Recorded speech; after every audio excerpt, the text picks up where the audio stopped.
Welcome to Perception versus Reality, Sports and Culture. Please enjoy this PVR clip and catch the full episode on our YouTube channel later this week. Move on to this next topic. This is one that I really want to hit on because this kind of irritates the hell out of me as an African American man who I pride myself on controlling my career and not selling myself to a company, but every company I work for, I built myself, I built my tools, I built my resume, so I can sell myself to the next highest bidder, and I'm not ashamed about that because it's all about what finances can I bring into my household to make my family better. So going to this next topic, it's called we're going to talk about NBA player movement. Do you like it, or is it something that you're not really happy with as the status of the current NBA? Just to go through a few things here, point out some experts or analysts, so to say, quotes from the week on this topic.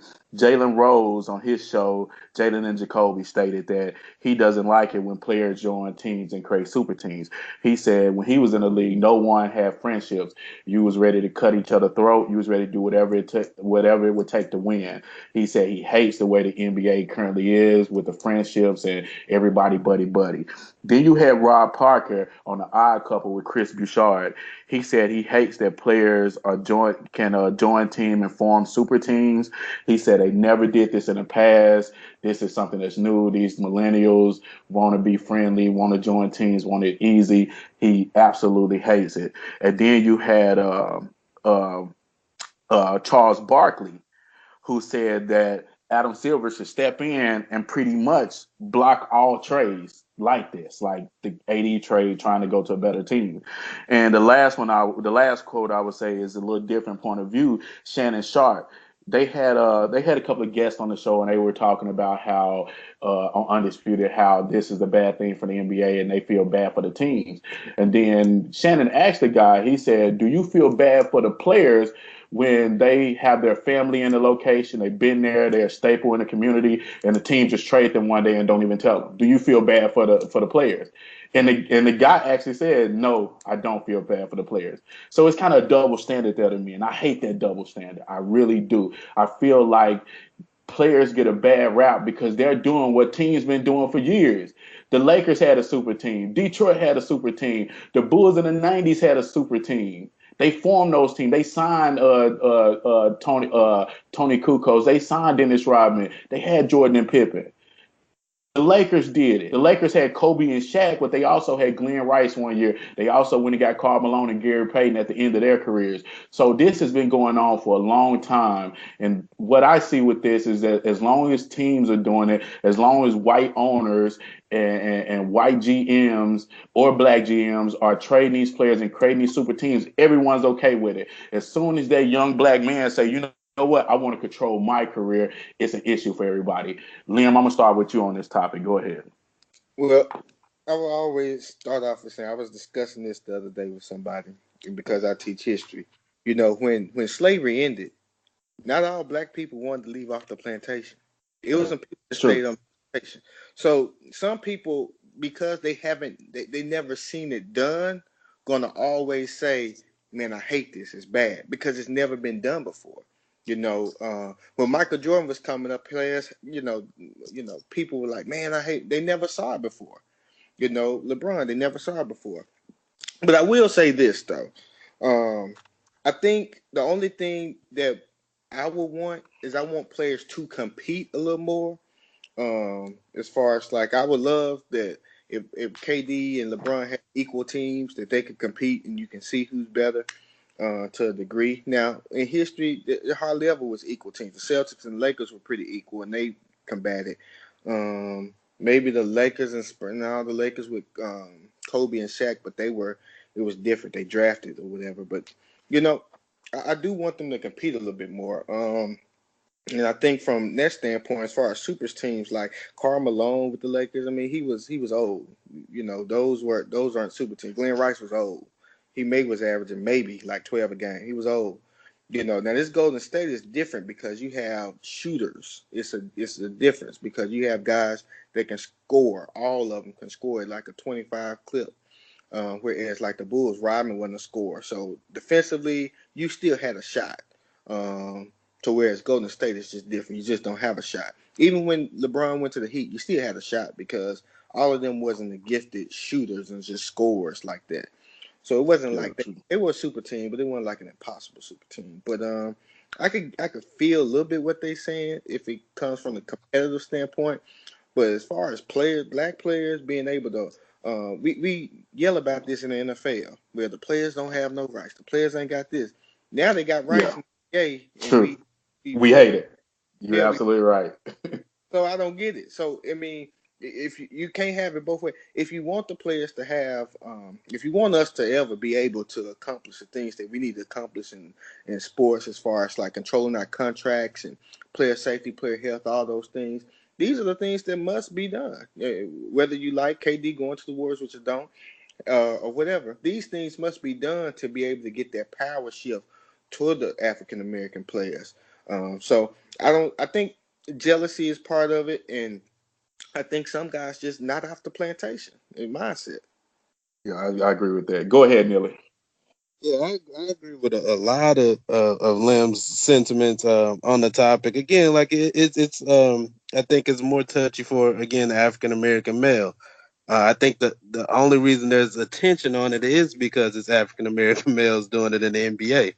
Eli, like I hated Eli Manning when he came into the league. Still hate him, for the Yeah, most part, not on a personal level, but the way you came in and forced yourself on the team, like most people are looking like it's a privilege to be drafted by a professional team and get to go somewhere and to say I'm not playing for that particular franchise. Don't draft me. Period. It's the same type of thing. Now, when the African American male does it in the NBA and and you see this growing, this booming market in the NBA, it's growing and it's starting to get so large, and these players are getting these gigantic contracts, and they're determining where they're going, where they're going to play, how they're going to play. It's upsetting, to the standard of everything. Is they're branding themselves. They're like brands and companies are becoming the owners of this country. Like it's past politics and all of that. Eventually, this country is going to be run by factories almost, or companies, or the Walmarts of the world and things like that. And these players are creating individual brands, and it's giving them too much power. That's how I feel. That's what I feel like is the problem. Now, nobody likes the parity is pretty much gone. But when has there ever really been a lot of parity in the NBA? Like for the most part, coming into each season, it's 5 teams probably max that you really feel like have a legitimate chance of winning the championship. For It's the years. exact same. Yeah, it's the exact same thing now. Just right now, unfortunately, the Warriors are way ahead of everybody else. If KD never goes to the Warriors and you still have somewhat of a Warrior super team, LeBron had got him a second power with Kyrie, and even if like say a Kawhi had me and AD finna team up and we finna build a team, that's almost considered a super team because of what we're seeing in the star power of those individual athletes. But it's still only going to leave 5 or 6 teams that you feel like have a legit chance of winning. It's thrown off slightly again with what the Warriors have done, and it makes everybody look at it like, man, y'all have basically taken all the competition out of the league. It's like if back in the day Aaron Rodgers had went to the Buccaneers, you had a prime Aaron Rodgers on that Buccaneers super defense or the Ravens super defense, and you give them Randy Moss, and like you got everything that you need. That makes it look bad on that particular stance. But back to just the player movement in itself, to me, all of the plantation remarks. I got some massa comments here, notes on my side. I think that's it. Really is what it boils down to. Of course, all of the owners in these major leagues, NFL, NBA, are old white men with money. I mean, and by the nature of this company, most of those men are inherently racist. Like you might not, I don't think a lot of them have it on the forefront of their mind, and that's their intention. But their actions are going to come off in that manner because that's what they've seen, that's what they've known, that's how they've cooperated. And at this point, it's like, all right, you are underneath me, and now you're starting to get power. I'm pretty sure most owners and GMs in the league hate a LeBron James because this young black man controls so much. He has so much power over everything that our entire league is doing. It's almost like he is the league. And honestly, if it wasn't for if social media had been back, 15, 20, 30 years ago through Michael Jordan and Magic Johnson's times and things like that, I think those players would have had some of the same power just back then they were more just looked at strictly as an athlete. Like I mean, that's all they was. Like you're a worker bee at that particular time, and now these players are starting to become owners and bosses themselves, and then that's starting to threaten, the structure. It's threatening the system that they have in place. Exactly. And I absolutely agree with both of you guys, Lynn with your side, Nilla with your side. Is freaking ridiculous the way they're reacting to this. And Liam, I agree with you. In some cases, like Golden State in that team, I don't hate the team because you can do what you want to do, but at some point you got to say, I do want to compete. Having five guys that were all NBA players less than a year ago, that's a little ridiculous. Having two guys that won 3 MVPs in the last 6 years, and having one guy that won Defensive Player of the Year in the last 3 years, that's a little much. But at the same time, I like that players can move how they want to move. I like the players can do what they want to do. It's a different age. It's a different time. People are looking at it different.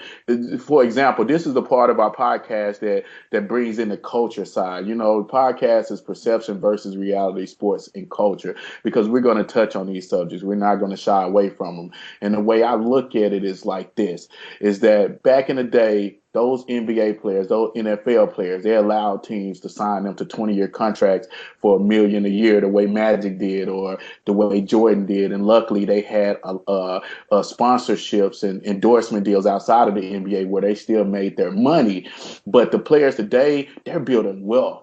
They're building 400, 500, 600 million dollar fortunes that's going to be passed down from generation to generation. This is going to be the age 100 years from now when all of us are in the dirt, where people are going to say this is when the African American community started to turn around, because you have not only athletes and entertainers building wealth, but you have more black people that are becoming more political aware. You have more black people that are looking at things different. You have people buying real estate. And we got a long ways to go to get there because we're still behind the 8 ball.